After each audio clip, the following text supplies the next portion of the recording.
Wherever you go, whatever you do, throw a little at it. Omax, Vest and Briefs. WhatsApp செயலியில் cellphone நம்பருக்கு பதில் user name அறிமுகம் செய்யும் வசதி தற்காலிகமாக நிறுத்தப்பட்டுள்ளதாக மெட்டா நிறுவனம் அறிவித்துள்ளது. இதனை முக்கிய செய்தியாக நாம் பார்த்து வருகிறோம்.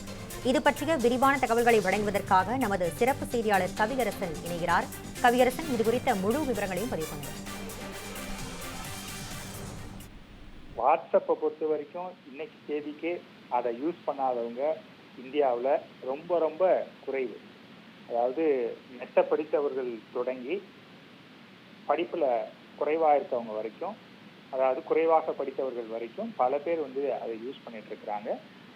பெருநகரம் முதல் கிராமம் வரை வாட்ஸ்அப் இல்லாத ஊரே இல்லை அப்படின்னு சொல்கிற அளவுக்கு இன்றைக்கு பல பேரால் அது பயன்படுத்தப்படுகிறது.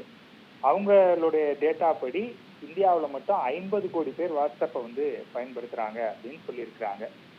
ஸோ இத்தகைய முக்கியத்துவம் வாய்ந்த செயலி ஒரு அப்டேட் கொடுக்க போகிறோம் அப்படின்னு கொஞ்ச நாள் முன்னாடி சொல்லியிருந்தாங்க. அதாவது வாட்ஸ்அப்போடைய ஓனரான மெட்டா வாட்ஸ்அப்பில் இனிமேல் யூசர் நேம் அப்படிங்கிற ஒரு விஷயத்தை வச்சு நம்ம செயல்படுத்த போகிறோம். ஃபோன் நம்பர் இல்லை, யூசர் நேமை வச்சு பண்ணிக்கலாம் அப்படின்னு சொன்னாங்க. இதற்கு முன்பு ஃபோன் நம்பர் இருந்தால்தான் வாட்ஸ்அப்பை பயன்படுத்த முடியும் அப்படிங்கிற நிலைமை இருந்தது. இனிமேல் அது தேவையில்லை, அதை பிறருக்கு சொல்ல வேண்டிய அவசியம் இல்லை. இன்னொருத்தரால் உங்களுடைய நம்பரை பார்க்க முடியாது, அதனால யூசர் நேமை வச்சே நீங்கள் பண்ணிக்கலாம். இந்த யூசர் நேம் ஃபெசிலிட்டி வந்த பிறகு உங்கள் நம்பரை எல்லாருக்கும் ஷேர் பண்ண வேண்டிய அவசியம் இருக்காது அப்படின்னு சொல்லியிருந்தாங்க. ஆனால் இது தொடர்பாக மத்திய அரசு வாட்ஸ்அப் கிட்ட விளக்கம் கேட்டு நோட்டீஸ் அனுப்புனாங்க. என்ன அப்படின்னா, இப்போ ஒருத்தருடைய நம்பரே தெரியாமல் அவர் வாட்ஸ்அப்பை பயன்படுத்துகிறாரு அப்படின்னா, ஒருவேளை அந்த நபர் மோசடி நபராக இருந்தால் அது மக்களுக்கு ஒரு பெரிய பாதிப்பை ஏற்படுத்தும். சைபர் மோசடி, சைபர் குற்றங்கள் அதிகரிப்பதற்கு இது வழிவகுக்கும்.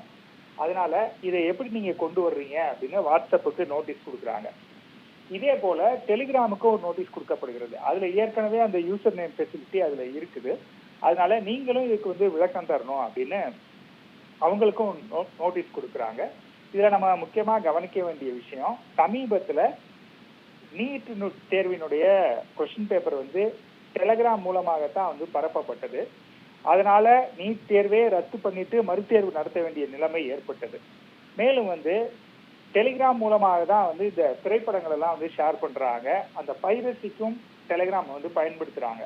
அப்படி இருக்கக்கூடிய சூழல்ல வாட்ஸ்அப்பும் அது மாதிரியான ஒரு முறையை கொண்டு வரும்போது சைபர் செக்யூரிட்டி பாதிக்கப்படும், சைபர் குற்றங்கள் அதிகரிப்பதற்கான வாய்ப்புகள் இருக்கிறது. அதனால இதை நீங்க எப்படி பண்ண போறீங்கன்னு விளக்கம் கேட்டு 2 பேருக்கும் நோட்டீஸ் கொடுத்துருக்காங்க.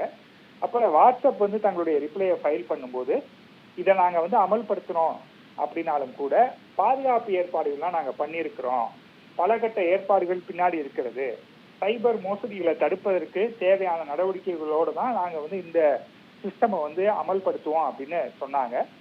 அப்ப இந்த விளக்கத்தை வாங்கி மத்திய அரசு ஆய்வு பண்ணிட்டு இருக்கிறாங்க. இதெல்லாம் நாங்க ஆய்வு பண்ணி முடித்த பிறகுதான் நீங்க இந்த சிஸ்டமை நடைமுறைக்கு கொண்டு வரணும், அதற்கு முன்பாக இதை அமல்படுத்த கூடாது அப்படிங்கிறது ஏற்கனவே மத்திய அரசு தரப்புல இருந்து மெட்டா நிறுவனத்துக்கு தெரிவிக்கப்பட்டு விட்டது. இந்த நிலைமையில தான் மெட்டா என்ன சொல்லியிருக்காங்கன்னா, நாங்க இப்போதைக்கு அதை ஹோல்ட் பண்ணிக்கிறோம், உடனடியாக நாங்க இந்த முறையை கொண்டு வரல. ஏன்னா சென்ட்ரல் கவர்மெண்ட் இப்படி ஒரு டைரக்ஷனை கொடுத்திருக்கிறாங்க. அதனால எல்லா அனுமதியும் கிடைத்த பிறகுதான் நாங்கள் இப்படி ஒரு நடைமுறையை கொண்டு வருவோம் அப்படின்னு சொல்லியிருக்கிறாங்க. டெலிகிராமை பொறுத்த வரைக்கும் அவங்களும் விளக்கத்தை ஃபைல் பண்ணியிருக்கிறாங்க. அதனால மத்திய அரசு பரிசீலனை எல்லாம் முடிந்து ஓகே சொன்னா மட்டும்தான் வாட்ஸ்அப் இந்த நடைமுறையை கொண்டு வர முடியும் அப்படிங்கிற சூழல் தான் தற்போதைக்கு இருக்கிறது. நிவேதா, உங்கள் விரிவான தகவல்களுக்கு நன்றி கவியரசன். தமிழ் ஜனம் சேனலை சப்ஸ்கிரைப் பண்ணாம பார்த்துட்டு இருந்தீங்கன்னா மறக்காம சப்ஸ்கிரைப் பண்ணிடுங்க.